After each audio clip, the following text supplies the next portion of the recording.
فصل کتابخونه نزدیکه، پس بیایم با هم بوکمارک ببافیم. برو توی سایت پینترست، اینی که نوشتم و سرچ کن و یه نقشه مثل این پیدا کن. بعد برو کانواهاتو بیار تا شروع کنیم ببافتن.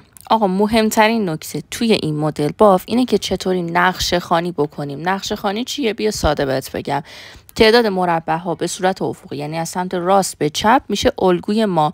اینجا 7 دونه است، من 7 دونه زنجیره میزنم. ردیف اول با اون رنگ بیسم که آبیه یه بار ساده میبافم و از ردیف دومم شروع میکنم تازه نقشه خوانی. مثلا اینجا رنگ سبز رو من عوض کردم.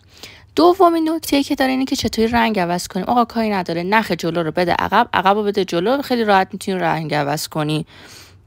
و اینکه اگه به آخرای کار رسیدی یا اواسط کار رسیدی دیدی یه همچین فاجعه‌ای برات شروع شده و همه چی گره خورده، نگران نباش.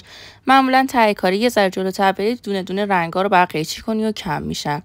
بعد قیچی که کردید، بوکمارک آماده.